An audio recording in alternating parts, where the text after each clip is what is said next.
Hello friends, YouTube channel में आप सभी का स्वागत है। पिछले वीडियो में हमने सॉफ्टवेयर मिथ स्टार्ट किया था। सॉफ्टवेयर में 3 टाइप के होते हैं: management myth, customer myth and practitioner और we can say developer myth. पिछले वीडियो में हमने मैनेजमेंट मिथ के बारे में पढ़ा था। इस वीडियो में हम कस्टमर मिथ के बारे में पढ़ेंगे। अगर हम कस्टमर पर्सपेक्टिव बात करें तो कौन कौन सी मिसबिलीफ है कस्टमर के माइंड में और उसकी क्या रियलिटी है उसके बारे में देखेंगे।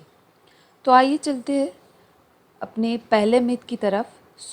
कस्टमर का पहला मिथ है that is a general statement of objective is sufficient to begin a writing a program, we can feel the details later on.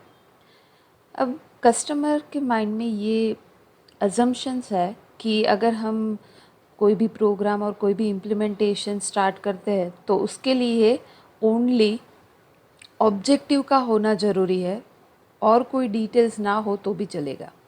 But अगर हम सॉफ्टवेयर डेवलपमेंट की बात करें तो उसमें पूरी की पूरी प्रोसीजर आपको फॉलो करनी पड़ती है।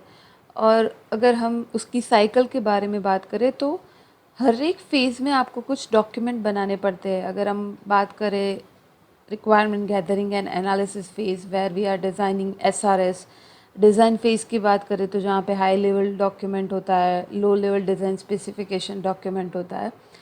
हम डॉक्यूमेंट क्यों क्रिएट करते हैं? ताकि हमारे पास पूरी की पूरी डिटेल रहे कोई भी सॉफ्टवेयर बनाने के लिए और कोई भी सिस्टम बनाने के लिए। अगर कोई टीम है वो रिप्लेस हो गई और कोई एक एम्प्लॉय है वो एब्सेंट हुआ तो वो कहाँ से रेफ़र करेगा?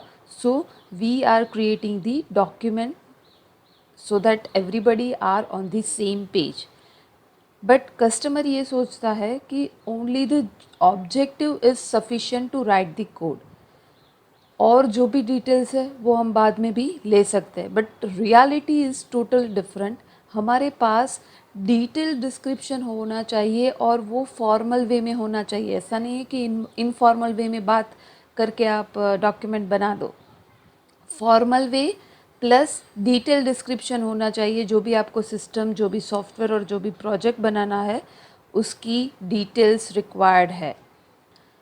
डिटेल रिक्वायरमेंट गैदर करने के लिए आपको कस्टमर के साथ इफ़ेक्टिव कम्युनिकेशन करना पड़ेगा। आपको जो भी रिक्वायरमेंट है कस्टमर की वो उससे बात करके गैदर करनी पड़ेगी। अगर रिक्वायरमेंट में ही कोई गैप रह जाता है तो वो पूरा का पूरा फेज़ है और पूरी की पूरी साइकिल है उस पर इफ़ेक्ट करेगा और वो टाइम पे भी नहीं कंप्लीट होगा, बजट भी काफ़ी ज़्यादा हो जाएगा। ओवरऑल कहीं पे फेलियर हो जाएगा।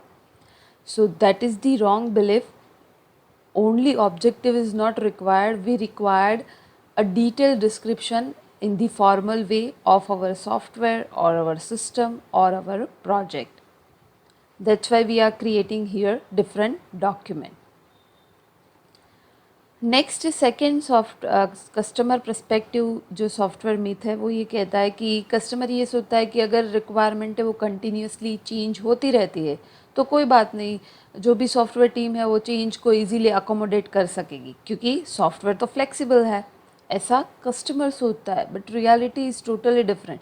जो भी आप चेंज कर रहे हो उसका कोस्ट पे इम्पैक्ट करता है, डायरेक्टली वो कोस्ट पे इम्पैक्ट करता है। अगर कोई भी एरर आती है और कोई भी चेंज आया तो आपको उसको अकोमोडेट करने के लिए सोचना पड़ेगा कि उसकी इम्पैक्ट कितनी पड़ेगी, क्योंकि आधे से ज़्यादा काम आपने कर लिया है। अब चेंज आया तो वो आधे से ज़्यादा काम में कितना इम्पैक्ट करेगा। अकॉर्डिंग टू आपकी कॉस्ट भी चेंज होगी और टाइम भी चेंज होगा। अगर कोई चेंज है वो अर्ली फेजेस में आता है तो इतनी दिक्कत नहीं है होती है, बट अगर लेटर ऑन फेज में आया तो अगेन इट क्रिएट अ कोज और it create a problem. Okay, reality is totally different. जो भी चेंज आता है उसकी इम्पैक्ट है वो वेराई करती है, कहाँ पे इंट्रोड्यूस होता है उस पर डिपेंड करती है। अगर डेफिनेशन फेज़ में इंट्रोड्यूस हुआ तो इतना इफ़ेक्ट नहीं करेगा, अगर डेवलपमेंट में हुआ तो इतना इफ़ेक्ट करेगा कंपैरेटिवली दी डेफिनेशन फेज़। अगर आपने डेवलप कर दिया, रिलीज़ भी कर दिया, उसके बाद अगर चेंज आया तो पूरा का पूरा इम्पैक्ट करेगा, प्लस कॉस्ट भी बहुत ज़्यादा बढ़ जाएंगी। सेकंड मीथ है वो कस्टमर ये सोचता है कि हम कभी भी चेंज दे सकते हैं, वो इजीली अकोमोडेट हो जाता है, but reality is totally different. आइए देखते हैं इस फिगर में कि ये कॉस्ट पे कितना इम्पैक्ट करता है। तो फिगर में एक्स एक्सिस पर डिफरेंट फेजेस है जहाँ पे चेंज है वो इंट्रोड्यूस होता है, और वाई एक्सिस पे जो भी चेंज की कॉस्ट इवोल्यूट होती है वो दिखाया गया है। तो अगर हम डेफिनीशन और starting requirement gathering and analysis phase की बात करें, तो अगर उसमें चेंज है वो इंट्रोड्यूस होता है तो कॉस्ट पे इतना इफ़ेक्ट नहीं करता, लाइक सेम कॉस्ट रहती है, 1x रहती है। अगर हम डेवलपमेंट फ़ेज़ की बात करें और डेवलपमेंट फ़ेज़ में अगर कोई चेंज आता है तो आपकी कॉस्ट है वो डिपेंड करती है प्रोजेक्ट की साइज़ कितनी है।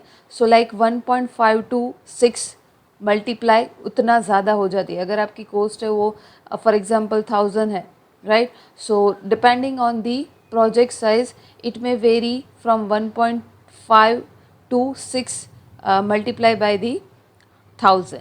ओके, सो कहीं पे बहुत ज़्यादा बढ़ जाती है अगर कॉम्प्लेक्सिटी और साइज़ ज़्यादा हो तो। सो इसके बीच में वेरी होती है। अगर आपने डेवलप भी कर दिया, मेंटेनेंस भी कर दिया एंड देन आफ्टर रिलीज़ भी कर दिया, अगर रिलीज़ के बाद कोई चेंज आता है तो वो बहुत ही ज़्यादा कॉस्ट पे इम्पैक्ट करेगा, लाइक 60 to 100 मल्टीप्लाई हो जाएगा।